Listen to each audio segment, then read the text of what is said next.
Live, local. This is Fox 12 Now. Everyone, this is Fox 12 Now. I'm Greg Nibbler. As always, thank you for joining us. We are live streaming here every weekday afternoon, and we cover a wide range of topics on this show, live here from the Fox 12 Oregon newsroom most of the time, but sometimes we go out on location. Now, you may remember several months ago, we had Jessica from the Portland Insectarium in studio. You can watch that segment on the Fox 12 Oregon app and find that, of course, at kptv.com, where she brought in several creatures and bugs to showcase some of the things that they have there at the Insectarium. Well, since then, the location that they were at, they had to move actually pretty suddenly several months ago. Luckily, they found a new place in North Portland. It is at 5429 North Moore Avenue there in North Portland, where they now have a place all of their own. And we decided to go out and visit Jessica at that location to take a look at what they have, talk about some of their plans for expansion even, and just different ways that the community can interact and learn more and just engage with what they have going on there. It was a lot of fun, and we're going to go ahead and play that for you right now. Here we are on location at the Portland Insectarium. Well, here we are on location at the Portland Insectarium, and you know, it's been a little while since we chatted. The last time we talked, though, I know you were at a different location. And can you kind of walk us through like what happened there to get to this new place? Yeah, so we had a location in Selwood. We were there for about a year and a half, but we were subleasing. We were part of a collective, and so the collective would rent out smaller parts of their larger space to different people, mostly artists and people who were selling things, but we rented their entire garage for the bug zoo. And then the building got sold, I think. It's actually a little confusing. I'm not really sure what happened because they told us the building sold and that all subtenants had to leave. Okay. So we didn't get proper notice. We got like 6 days notice. Wow. Because we weren't like on the initial lease or something. I don't really understand what happened.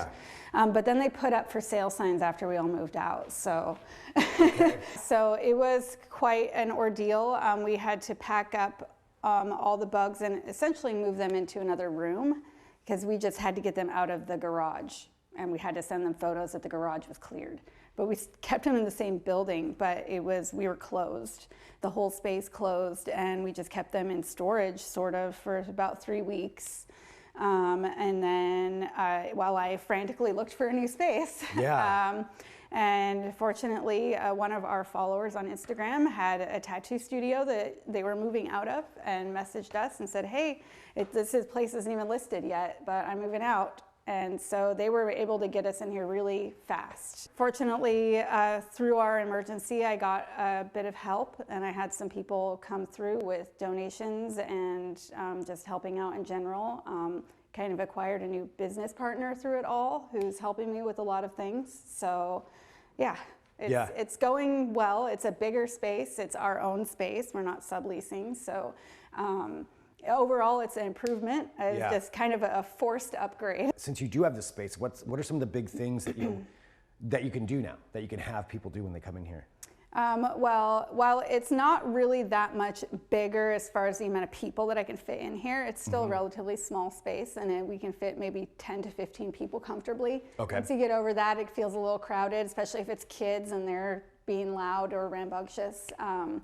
But we still are able to fit more people in here, and we're also working on a permit to get stuff going outside. At the other space, we did have a tent and a driveway, so we were able to do events partially outside and have a table out there. So this space, our property technically ends at the door, so we have to get a permit to do stuff outside. So we're working on that. You actually have a section where people can touch and open a box of bugs, essentially. You want to show us that? Yeah, sure. Okay. So this is our little, what we call the bug library. You can pull down any of these. So there are some rules about handling the bugs, being gentle, making sure that you keep your hands over the container because a lot of them are clumsy and will fall, and we don't want to lose gotcha. them. Yeah. Can you hear it? Ah. Yep, that's the hissy one. See? And then we have a bunch of different isopods or roly-polies from all around the world. These are called dairy cow isopods, you know, because they're white and spotted like dairy cows, I guess. Right. These guys were originally from North Africa, but they have spread throughout Europe, but they are not native here in the US. Okay. So they live in this box, and people get to touch them and look at them. Everybody that's available for touching, including down here, we also have some desert beetles in the darkling beetle family. So none of these will bite. They're all pretty gentle, and for the most part, they're not gonna fly or jump or anything like that. They're perfectly safe for little kids to handle. And they're also fairly tough, especially the desert beetles. Like, they're indestructible. So they can be dropped and it's not gonna kill them. Yeah. So that's pretty much how we decide who gets touched. We do have other touchable bugs that you can pay an extra fee for. We charge $5, partly because these bugs are a bit more sensitive, and so we don't want them being handled all the time. Gotcha. And also these bugs require a slight more comfort or experience handling, and so we want people to think about, do I want to hold this bug? Do I want to pay $5 to hold this mantis? Right. So, you know, because mantises might jump, or they might fly, or they might strike at you. They're not going to hurt you, but you know, it can be startling to people. And if you're nervous about handling bugs, it's better that you start with something like this. Start with the smaller ones. You know, usually if people come in and they say, I'm curious, but I am scared of bugs, I say, how do you feel about roly-polies? And usually people are like, roly-polies are cool. Yeah, I can start with that. Fine with those? Yeah. Okay. So let's walk through, you know, tarantulas. Yeah. And spiders are another big component here. Yeah. And so what are we looking at right here? Okay, so this is our salmon pink bird eater. Her name is Beverly Crusher. When I first got the idea for the Insectarium, I didn't really have any bugs. I was studying spiders, but I didn't keep them as pets. We had some cockroaches that we fed to our tarantula in the lab that I worked in. And I had like kept some of those at home. So I was like, well, I need to get bugs, so I'm gonna start a bug zoo. So I went to Craigslist and just found someone who was getting rid of like 3 tarantulas and a scorpion and a vinegaroon, which I'll show you later. She was one of them, and that was in 2016, which she was about this big when I got her. And now she's about this big, and she's going to get about this big. Wow, that's huge. What's the average lifespan?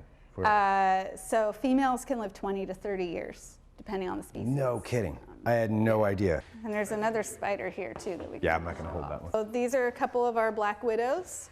Both of these were caught in the wild here in Oregon. And they're not very common in the city in Portland, but you can find them in rural Oregon. These guys are great. They're really easy to take care of. And yes, they have a very potent venom, but it's really difficult to get bitten by them. Oh, really? Okay. So in order to get bitten by a black widow, you have to be having their mouth like pressed up against your skin. So essentially squishing them. Okay. Their mouths are really small. They're very clumsy. When they're in their webs, they're hanging upside down. And they really just have to get their mouth way up close to something in order to bite it. And so they're not ever gonna attack you. Even if I stick my finger in here, she's running away from me. She wants nothing to do with me. So all spiders, except for one small family, which I don't have any of, are venomous. All scorpions are venomous. So every spider and every scorpion I have in here has venom, but that venom is primarily for prey capture. It's not for defense. And most of them, if you were to get bit and stung by them, it would be like a bee sting. Yeah. Obviously, the black widow, as far as the potency of the venom goes, is the most venomous, but they can give little to no venom in their bite. We also have the most venomous scorpion in the US. Well, you'll note that it says, do not open, medically significant venom. So bigger scorpions don't really have very potent venom. They usually have big claws, and they're more likely to pinch to defend themselves. So this is the Arizona bark scorpion, and just like all scorpions, they fluoresce under UV light. I don't think anybody has died in the US since 1968. Just like the black widow, they're not aggressive. I stick my finger in here and it's not trying to sting me. We also have everybody's most favorite spider to demonize. I'm very happy to have these. I only got them recently. They are not these huge, aggressive, monstrous beasts that want to hurt people. They're actually small, shy, and gentle little babies. What is the biggest misconception that people have about them? That they want to bite you. They don't want to bite you. No, obviously, you see? Yeah, yeah. So, but also, only in 10% of cases where they bite someone does it turn necrotic. And that's what you hear the most about, is this big rotting wound. You had to go to the hospital and have it cut out or have your arm amputated because of this one little spider bite. I read some message boards where some nurses and doctors were talking about people claiming they have brown recluse bites and insisting on it, even when the doctor said, no, this is a bacterial infection, take your antibiotics. Right. The person said, no, I saw the spider, I know it bit me, I know what this is, and the doctor will say, fine. Here's your antibiotics, go treat your brown recluse whatever it bite. is. So then they come to me and say, well, the doctor said. Yeah.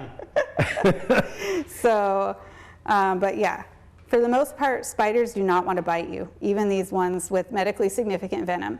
But only in 10% of cases will that be significant. And then this is one's everyone's favorite, though. This one's not venomous, not significantly venomous. So this is a regal jumping spider. They're from Florida. She lives in a little walnut house. She's quite used to people. She grew up in the Insectarium. She's about 2 years old. She is towards the end of her life, but she's still spry and happy. The jumping spiders are smart and curious. They are diurnal, so they come out in the daytime, unlike most spiders that only come out at night. They have very good vision.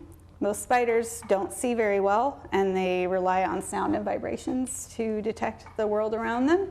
But jumping spiders are an exception. They have those two big front eyes, which makes them so cute. Also helps them see really well and be active and sociable because they look at you. Oh, she's pooping on me. See? Get that? Oh, wow. For anybody out there who, maybe is interested in coming in, but maybe scared of bugs or maybe hasn't been in someplace like this, what would you say to them as far as to encourage them to explore this? Well, a lot of people are afraid of spiders specifically, and for that reason, I do keep all of the tarantulas in the furthest back of the room. Also to keep them away from the play area because it's quiet, they need quiet.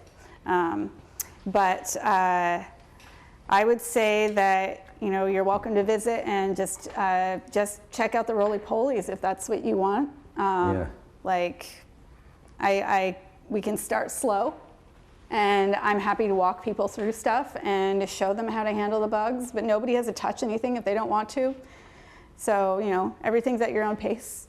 When you ask about venomous and poisonous, this is a good example. These are not venomous, but they are poisonous. These guys, they won't bite. They do have a secretion that when they feel threatened, it will just come out of their exoskeleton.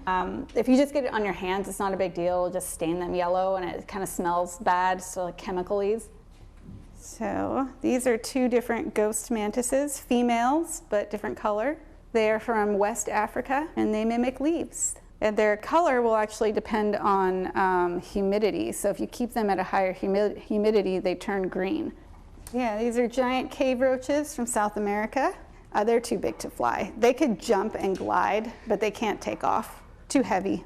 In addition, people can come in here and just visit and check out everything that we've gone through, but you also have classes and take people out and educate people. Can you tell us a little bit about those? Yeah, so something we do pretty much every month at this point are tarantula handling sessions. So that's, we used to just be able to handle whatever, like whenever people asked, but we realized that tarantulas were a bit more sensitive and needed an actual sit-down session where we weren't going to be interrupted by other people. So we do that 3 or 4 times a month. And then we also have pinning classes. During the summer when it's weather, we do bug walks. We meet at a local park and I have bug catching supplies. You can buy a full bug catching kit from us if you want. And then we go and learn all the different techniques for looking for bugs, catching bugs, and identifying bugs. And where can people go to find out all this information? Our website at pdxinsectarium.org, or we're at pdxinsectarium on Instagram, where we post most of our updates. Nice. All right, so huge thank you to Jessica for letting us come out there. That was really, really cool. Her and her staff are all very informative, very very cool to be in there and very friendly. So if you want to stop in, I definitely recommend checking that out. Good activity to do here in Portland and support a local business at the same time too, who's really working to do that. So huge thank you to them for having us out, and also thank you to our crew, Jack, Zfan, and Liam, for coming out there to help film that and edit that and get that there to you. So we love going out on location like this to showcase different places in the community. If you have some ideas, send me an email, please. fox12now@kptv.com. That's fox12now@kptv.com. And we can see if we can maybe make something work to come on out there. So again, they are at 5429 North Moore Avenue. So make sure that you pay attention to that, and then you can check everything out on their website as well for the Portland Insectarium. All right, this is Fox 12 Now, and we cover a wide range of topics on here, so I definitely recommend downloading the Fox 12 Oregon app or going to kptv.com and clicking on the Fox 12 Now tab to take a look and peruse through some of the various different things that we cover here. It's a wide range of topics, and I say that, and I mean that. We cover everything. So earlier today, we actually spoke to U.S. Representative Andrea Salinas about budgeting and bills and geothermal energy. And then we're talking about a Portland Insectarium. It's a lot. So with that, we appreciate all of you joining us. We'll sign off for right now, though. I'll talk to you soon. I'm Greg Nibbler. This is Fox 12 Now.